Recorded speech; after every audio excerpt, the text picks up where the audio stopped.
We are excited to be joined by Jenny-Lyn Klerk, who joins us to talk about five very important Puritan women who the Lord has used in an encouraging way. Welcome and thanks for joining us, Jenny-Lyn. Thank you so much for having me. Oh, thank you. Please feel free to take a moment to introduce yourself. Sure, yeah. So I am an editor at Crossway, a job that I love. And previously I worked at Regent College as a Puritan project assistant, working with their rare books there in the library. And while I was there, I was doing my PhD as well. So I have a handful of degrees in historical theology, all specializing in Puritan spirituality. And now I've written my first book. Oh, well, that sounds like a very cool job for many people listening. Tell us about some of those rare books. What sort of books did you have in your library? Oh boy, all sorts of things. It all started with donations from J.I. Packer and Jim Houston. So, I mean, a whole range of stuff, really early Puritan works, and even just special things from their like personal lives, basically, that they wanted to give that weren't necessarily related to the Puritans, but like, the first copy that Dr. Packer got from his parents of Calvin's Institutes, like just really For amazing sure. things. So all sorts of stuff in there. Oh, wonderful. Sounds really good.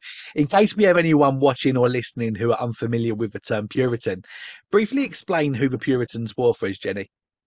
Yeah, so the Puritans were basically a group of ministers and lay people in 17th century England who felt like the Reformation hadn't quite gone far enough or it wasn't finished yet. And so they sort of saw what they thought were vestiges of Roman Catholicism, things like wearing vestments and using prayer books that they just felt like, weren't necessary or weren't biblical.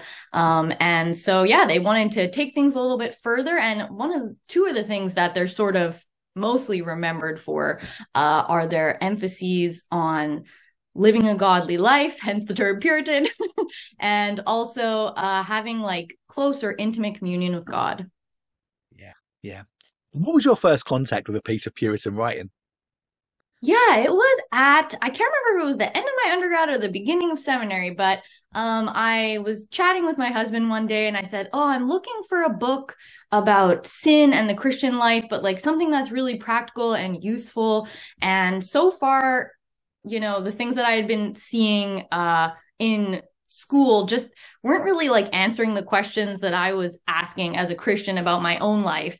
And so my husband said to me, "I think the book on sin is like something about mortification of sin by John Owen." So I got that book and yeah, the rest is history. I just found it amazing, so helpful. It like went above and beyond my expectations. And from then on, I was like, I'm only studying the Puritans. For sure. When we talk about Puritans, often most people are going to be thinking about men, right? So what Right. inspired you to write specifically about Puritan women and their work?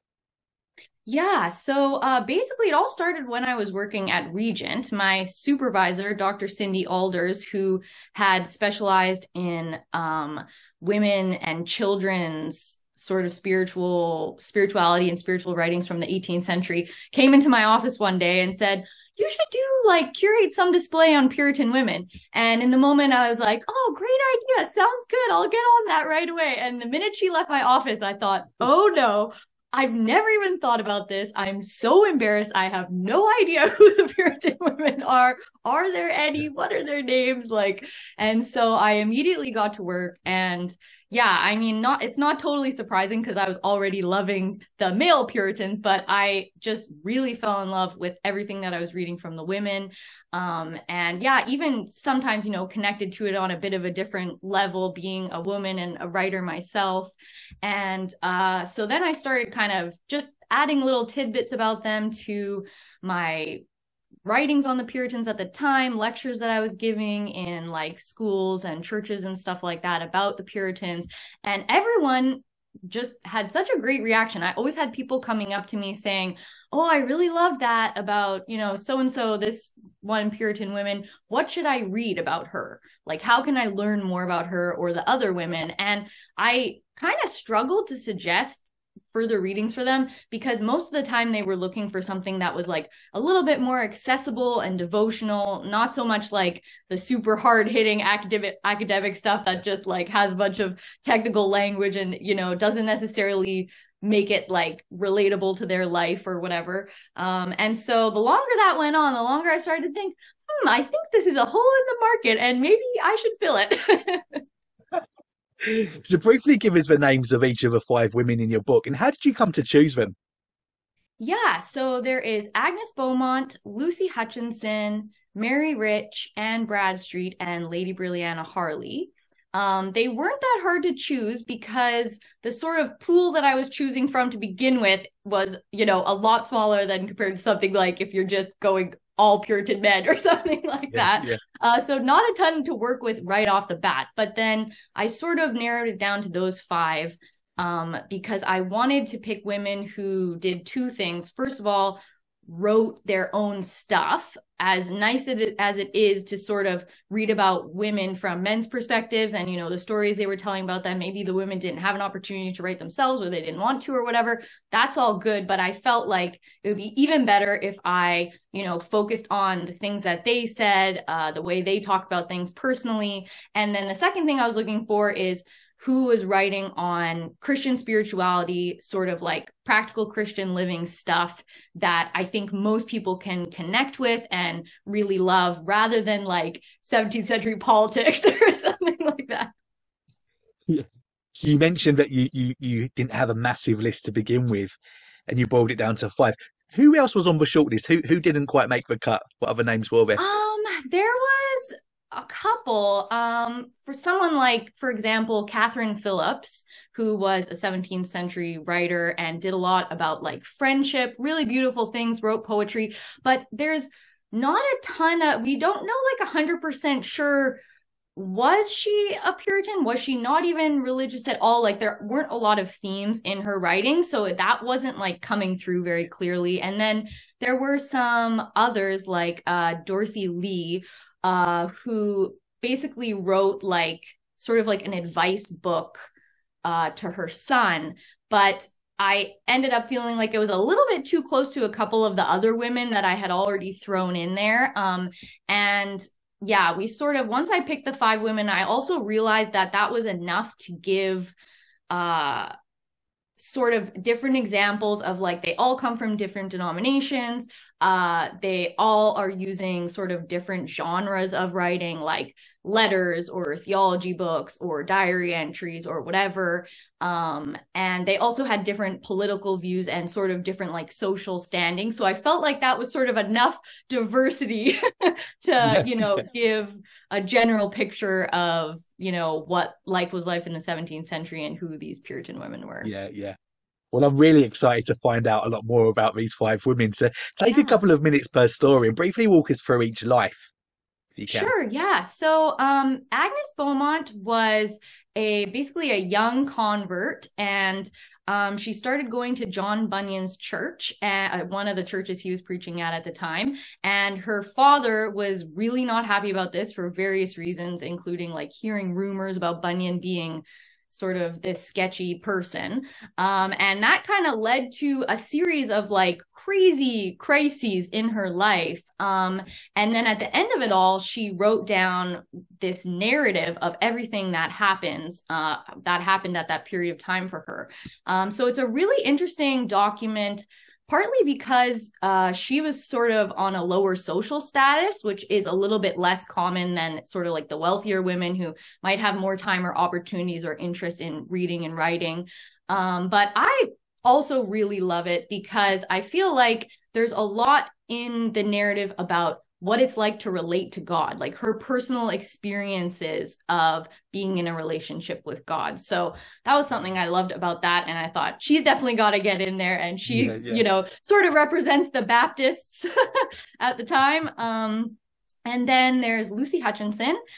She was a historian and a poet and a theologian. Her sort of three main books were, she did like a little history of the Civil War, happenings of the Civil War in her local area.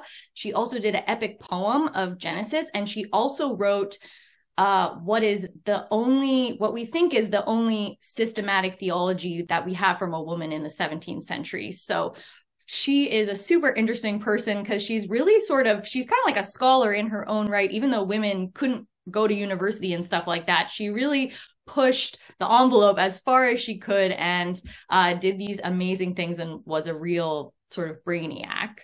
And then there is Mary Rich.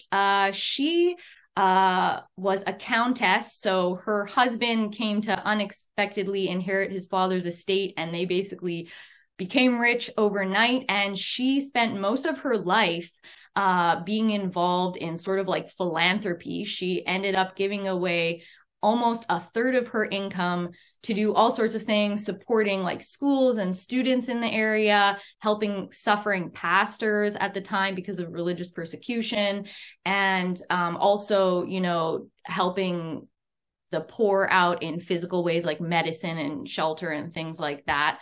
And the writings that we sort of get into in my book are her meditations. And basically, her book of meditations is the only published book of meditations by a woman at that time in the 17th century. So again, something really unique and interesting. What I really love about her story is when you start to get to know her, you see that she went through a lot of like really horrible things in her personal life, but she ended up sort of becoming this like powerhouse in terms of caring for and providing for people in her community. So she kind of turned all these bad things into something really beautiful. And then there's Anne Bradstreet, which probably more people have heard of, especially in the States. I'm a Canadian, so I didn't know about Anne Bradstreet until I was first, you know, introduced to all these Puritan women a few years ago to begin with. But I'm told that, you know, students in the States learned about Anne Bradstreet really early on. And so people might already know that she was the first person, male or female, to publish a book of poetry in America. And so, yeah, we learn a little bit about her life, sort of her experience immigrating to New England with her husband and her parents. And then a lot of the different things she went through as she kind of, you know, set up a house and started having kids and started writing her poetry. Yes, really, really interesting thing. Something that I especially love about her is that you sort of get a different, sometimes poetry can express things in different ways than prose can. So you get sort of a different feel from her and different ideas coming through. And then the last one is Lady Brilliana Harley, and she is remembered for her letter writing, basically. When the Civil War started happening in England, her husband and her older children were away from the house because it was kind of a chaotic time and all sorts of crazy things are happening. And basically the Royalist army started attacking her house, which was a literal castle. And she had to protect not only like herself and her younger kids, but also her employees and even other Puritans in the area who had basically like sought shelter with her. And she did this through letter writing. She wrote letters back and forth with the Royalist commander and even with the king. So some really crazy stuff. We don't go too far into that. Because again, it gets into a lot of politics, which I feel like would lose people pretty quickly. But she also exchanged like almost, I can't remember if it's a little bit under 400 or a little bit over 400 letters with her eldest son, Edward, when he first went off to college and then also during the Civil War. And so it's a really interesting look like into this super private relationship and all the things that they would talk about, like spiritual stuff, but also just regular life stuff. And yeah, it's a fun little look into this sort of private relationship at the time that was really beautiful and interesting. So yeah, that's all of them. You do a really good job of taking a chapter per life and then you bring them all together at the end, don't you? Which is really good. Yeah. Have you put them in order of your preference? Is your favorite with chapter one? No, Lucy Hutchinson is kind of my favorite, but I have to say when I was like doing the crazy deep dive research into each of these women, I would always feel like whoever I was studying at the time was my favorite. They're so interesting in different ways. But no, I actually organized it. I don't know if this was a good method or not, but I tried to organize it, like start off with Beaumont because her stuff is really easy to read. It's just like a story about her life. And then I thought, okay, let's come in with Hutchinson because it's a bit harder. Maybe we've had a bit of a warm up here, and then go back to Mary Rich, have a bit of a break because she's easy to read, and then get into Bradstreet, who isn't that hard, but I know some people struggle with poetry, and then end with Harley, who again is kind of easy. So I tried to mix it up in case I didn't want somebody to open the first chapter and think, oh, poetry and hardcore theology. This is not what I was looking for. Yeah. I can imagine it wasn't particularly easy. How did you find information about these overlooked women in Christian history? Yeah, I sort of followed the, same routine that I've always done, researching everything, and that you're sort of taught in university. Start with, dictionaries and encyclopedias to try to get a bit of a lay of the land, like who is who and what is available to even research. And then once I sort of got some basic information, I tried to read all the primary sources first. I kind of like doing that just because I almost don't want to know what other people think. I just want to sort of have my own personal time with it, and my own personal reactions. And that's all, the primary sources are obviously the most important thing too. So really bite a chunk off of that, and then basically read all of the secondary sources that exist, which for some was more than I thought, like Bradstreet, just because she's popular in literature circles and stuff like that. Some of it, other figures, there's not so much to read about them. But yeah, that was my basic method. And it wasn't that hard, mostly because I wasn't trying to do like groundbreaking historical research, which if you're doing that and you're like at an advanced level, you kind of are in the mindset of like, I'm going to have to fly to wherever this place is that I think might have some documents, read manuscripts that maybe haven't been published or haven't had anything written about them. So yeah, because I wasn't really doing that, I was able to just benefit from the already published sort of like critical editions of the primary sources and, all the other things that have been written about them. So yeah, it was okay, but I do hope at some point to do like a Puritan woman trip. I have convinced my husband to one day go with me to all the places they lived, which is a bit of a thing because they're not like right beside each other, as you probably know these places I'm talking about. So thankfully I've convinced him because he grew up in South Africa, so he knows how to drive on the other side of the road. Well, it sounds like your plan's already coming together. Very, very good. In many ways, these are 5 very individual women, but what are some of the common shared traits that you recognize when you look at them?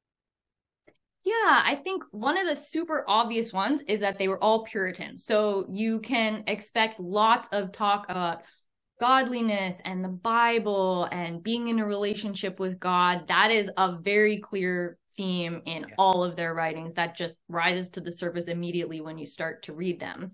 I think another sort of common trait or theme that I saw that surprised me a little bit was sort of their, I don't know what to call it, their like courage and savvy and strength. Not because I necessarily at this point I had already known a lot about the Puritans before I started reading the women. So I didn't really buy into all of the Puritan stereotypes that sort of misunderstand who they really were as a group. But I was surprised to see how these stereotypes were so completely off base. And these women were, really strong and interesting personalities. They weren't at all what you might expect if all you've been told about the Puritans is they were really harsh and scary and mean and oppressed people, including probably, all the women and children around them. So that was a really cool thing to see in all of them. They definitely have distinct personalities, which you'll see if you read the book. But at the same time, I think they do all of them have sort of this foundational strength in them of I know who God is, I love him, and I'm gonna do my thing now, even if whatever hardships are coming my way. And then the only other thing I can really think of off the top of my head is that none of them were like super destitute. Some of them did, like I mentioned earlier, Beaumont was sort of on a lower social status, and even Hutchinson, after her husband died, things went really downhill for her in terms of like finances and stability.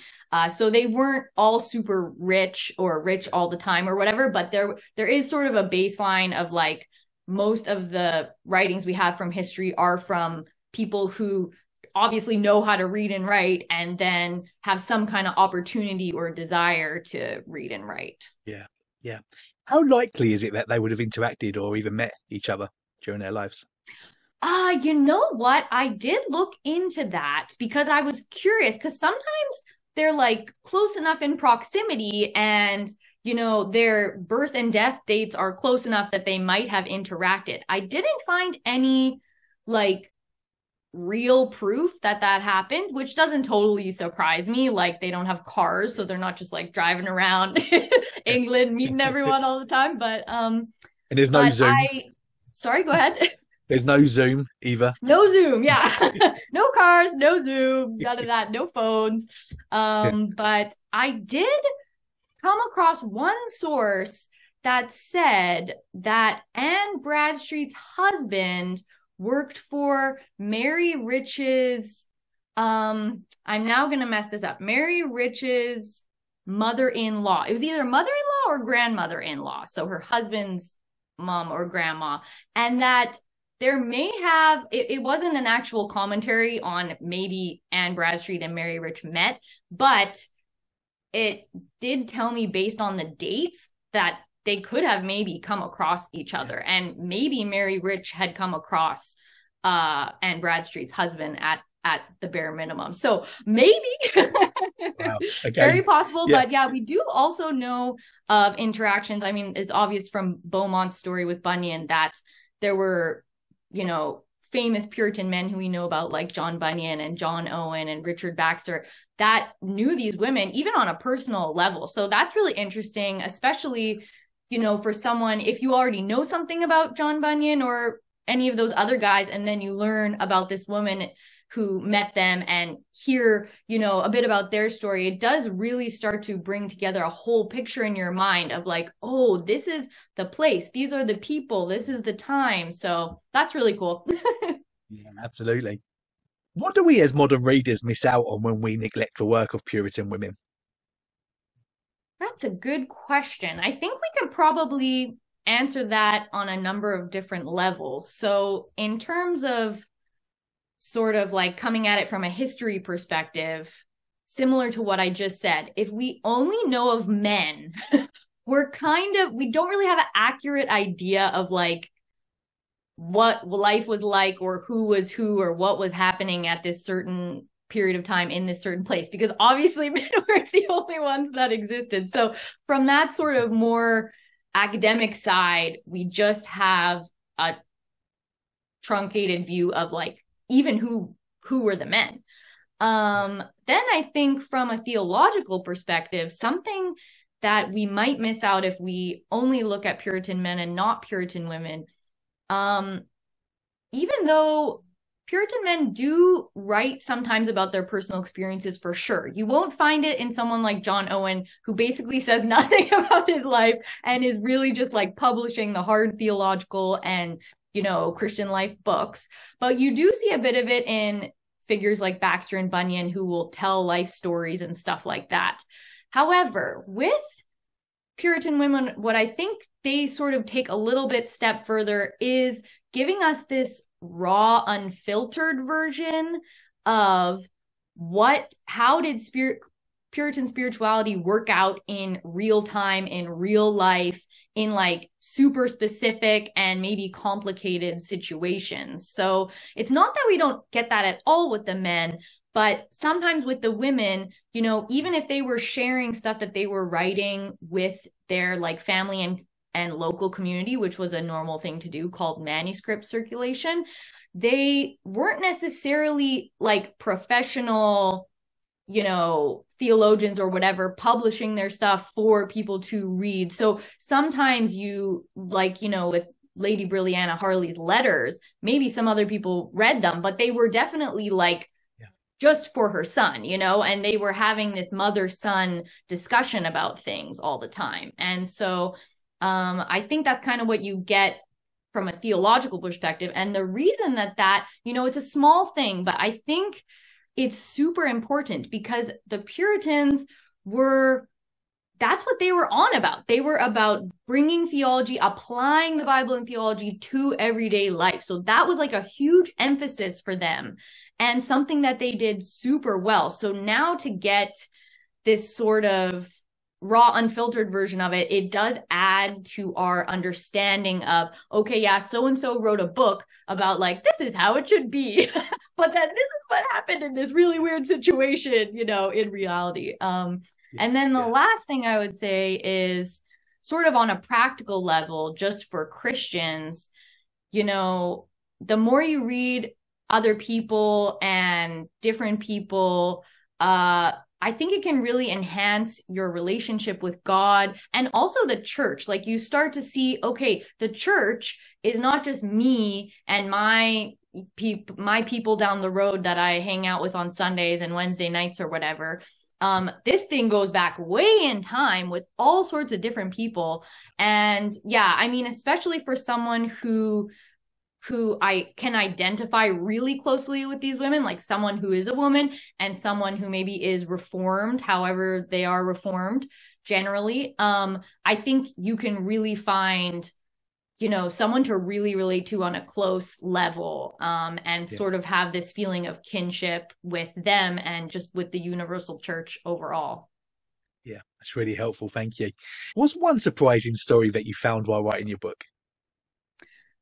I think the thing that shocked me the most was definitely all the stuff about Lady Brilliana Harley and being attacked and writing these letters back and forth with the royalist and commander and the king, mostly because there was like a lot of, she had to exhibit like real physical courage. Like people are getting injured, she's getting sick, like all sorts of crazy stuff is happening. And I think the other thing that surprised me about that story was just how she was able to like sort of try to wiggle her way out of getting attacked.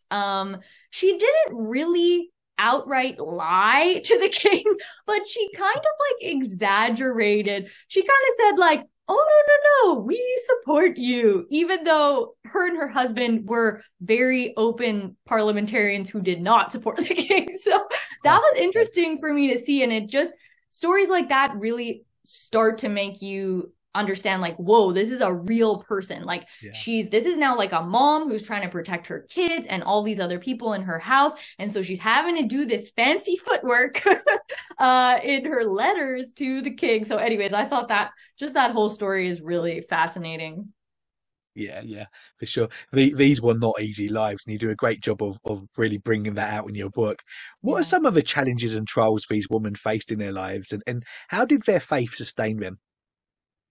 Yeah, I think, they went through a lot of things that we might go through today, like losing a family member or getting sick or, even being denied their human rights. Maybe so much we don't, as much experience that in like Canada or other places in the West, but that happens in other places of the world today for sure. So some of the things they went through were things that we might be able to really directly relate with. But at the same time, I think, not to downplay anything that we might go through. Losing a loved one today is just as bad as it was, at any other time or place in the world. But some of those things were really exacerbated and made so much worse because they didn't have things like medicine or, other support systems that we really benefit from and that can sort of take some of the edge off of some of those trials. So yeah, life was really hard. But at the same time,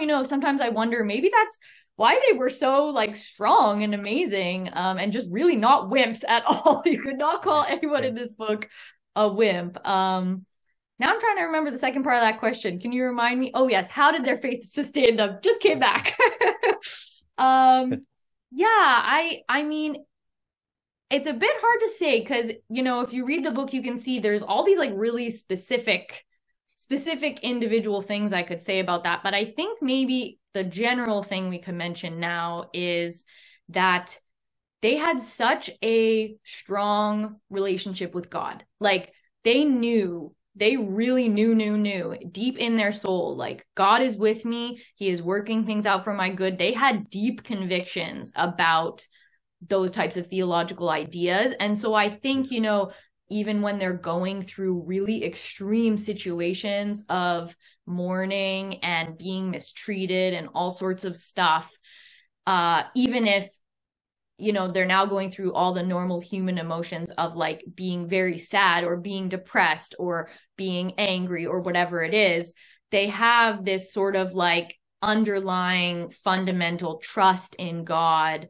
and not even like trust in God, like, oh, he's away up there in the sky and he's controlling everything, but like they know him and they know that he knows them on a personal level and is going to give them everything they need in their life, and always loves them no matter what. So I think maybe that's kind of the main thing that they sort of took with them through everything that they went through.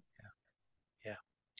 What can we learn from the way that these women cared for their families and passed down their faith? Yeah.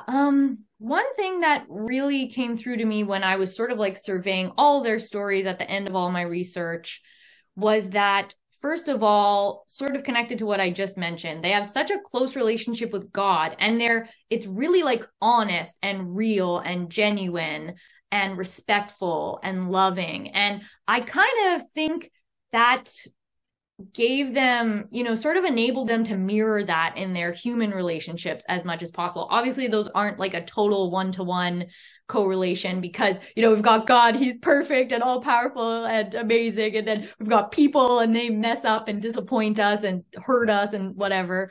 But I think maybe some of the principles of like having an honest, loving, trusting relationship kind of transferred over for them. And another thing that comes to mind is they had a real genuine interest in their husbands or fathers or kids' lives, and sister or just friend or whatever. And it wasn't so much, I think sometimes when people, they become influenced by these stereotypes about the Puritans, thinking that they're these harsh, mean, scary people. And, they just want to like look good on the outside or something. But that's not the vibe you get at all when you read the writings of these women. They weren't just like, oh, I have to have a good relationship with this person because then I'm going to look like a good Christian or something. It wasn't to like, oh, these people are my props so that I can have a good public image or whatever. They were genuinely interested in their lives, genuinely loved them, even when even when someone like their kid or whatever would disagree with them or, go a different path in life than they were necessarily wanting them to. So I think that really says something to us about, we can totally achieve this balance of being faithful to God, loving him, and also loving the people around us, even if, they're not like falling in line or whatever. And that's actually not going to necessarily as contradictory as we might feel it is in the moment. Yeah. Yeah. What do you think these 5 Puritan women would think of the world today in 2023? And what advice do you think that they would offer us? Oh man, that's another one I struggle with, only because sometimes I have thought in the past, like, I wonder what John Calvin would think about this.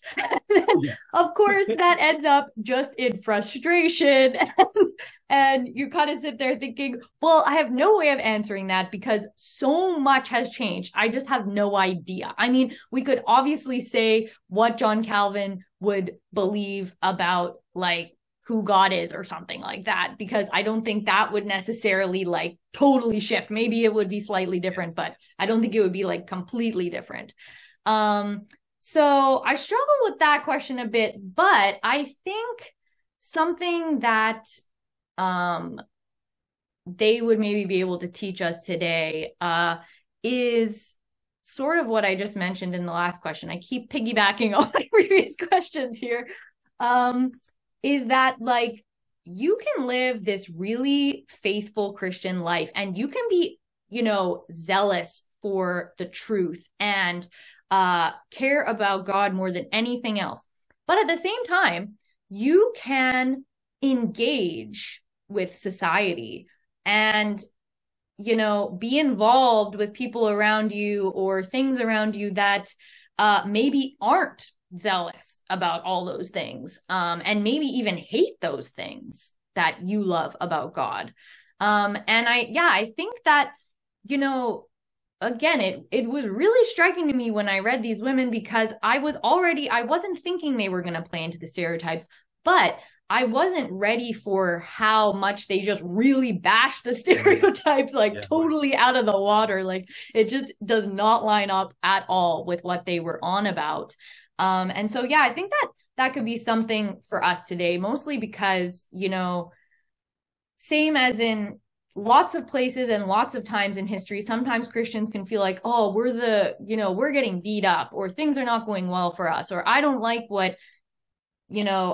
how my society is going right now. And sometimes the instinct is to pull in and to say, okay, I'm just going to not engage at all. I'm not talking to people. I'm not paying for this. I'm not, I'm doing everything. I'm bringing everything in-house. We're going to make our own food and do our own education. And we're just going to totally separate from everyone. And I think, looking at the Puritans can show us that we don't actually have to do that to still be super, convicted Christians. We can do both of those at the same time. Yeah. What are some of the greatest needs for Christian women today? Yeah, I think, again, I might not be the best person for this question. I feel like Jen Wilkin, we got to pass this one off to her. She does lots of women's ministry. I'm sure she has tons of reflections about this. But something that comes to my mind is, I think, sometimes we can get like really good, solid theology, but it doesn't connect to our life like at all, and we don't know how to bring it there because maybe we don't understand that theological idea enough, or whatever it is. And then other times we can sort of get this practical advice about our lives where we're like, okay, I think that sounds good, but honestly, I'm not too sure, like, what's the theory behind that? You don't know how to get back up to the theology to see, oh, do I agree with this or not? And so something that I think the Puritans can help us with, including Puritan women, is not only giving us really specific examples of how to climb that ladder between theory and practice. Sometimes the examples, like this has happened to me many times, the example can be like super closely related to your exact question about your own life. And then you just have the answer. It's awesome.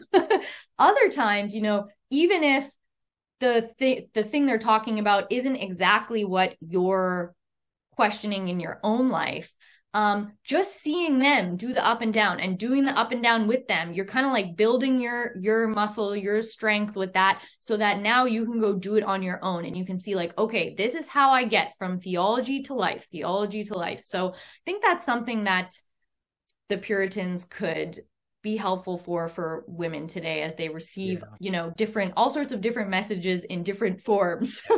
Yeah, for sure. Right. I'm sure that after reading your book, there's going to be lots of people interested in reading more about the Puritans or from the Puritans. What books would you recommend to get started? Yeah, I hope they want to read more of the Puritans. That would be like the greatest compliment to me, is if you go away thinking, oh, I'm ready to just get into some primary source on my own now. That would be amazing. I think, when people have asked me this question in the past, I'm a little bit weary to suggest one book, because I think a great way of getting into the Puritans is starting with something like a question you're already asking or a topic that you're interested in terms of like Christian life stuff or theology, and seeing what exists. So sometimes you might just be able to straight up Google that and be like, Puritan book on fear or whatever. If that doesn't work, maybe you can ask like your pastor, or if you have like a theological library or bookstore in your area to help you find something. All of the libraries and bookstores that I interact with are always so helpful, wanting to, even if they don't know something off the top of their head, they're totally willing to like look into things for you and help you out. But if nothing comes to mind when I say that to you and you have no idea where to start, I think probably Pilgrim's Progress is a good place to go. Partly because, a lot of people love it and it's amazing. But if you end up not liking it, which is totally fine, that doesn't offend me. And, you don't have to like the Puritans. But if you end up not liking it, you have not wasted your time, because Pilgrim's Progress is a classic of English literature, as you know, I'm sure. And, some people consider it to be one of the first novels in English ever written, and it's super easy to read. So I don't think that, if you end up getting to the end of it and you're like, oh, the Puritans aren't my thing, that's okay. You've now just read a classic. So tick that off, feel good about yourself. Yeah. But I think most people will love Pilgrim's Progress. Yeah, great advice. Great advice. Jenny-Lyn, I've really enjoyed speaking to you. I really enjoyed your book as well. Before we let you go, do you have any closing thoughts? I don't think so. Other than, I just encourage everyone to pick up the book, which I feel like I can do unabashedly because, I say a little bit about myself in the book and how these women influenced my life, but it's really not about me. I really tried to focus on using their words when they were sort of like easy to read, or summarizing very closely to their words when it was a little bit trickier maybe. And so I think that, interacting with what they actually said can be super amazing. So please go get the book. Brilliant. I can imagine that this might have whet your appetite to write more books in the future. Have you got anything else planned, Jenny? Nothing specifically, like I have a proposal, but I do have 4 other books in my brain. So I was kind of waiting to see how this one went and, what my experience was like before getting into those. But yeah, sort of other ideas, mostly Reformed spirituality stuff that would be highly influenced by my work on my master's thesis and my PhD dissertation. So maybe one day, yes. Yeah, brilliant. But how can people follow your work? How can people keep in touch with you? I am not on a ton of social media, but I do have Twitter. So you can follow me. My name is Puritan Jenny on there. Brilliant. Well, we're going to put a link to your book. So wherever you're listening or watching this interview, check the link out to the book. And also we're going to put Jenny's Twitter account in the description below as well. Jenny, thanks so much for your time. I really enjoyed it. Yeah, thank you so much, David. I appreciate you having me.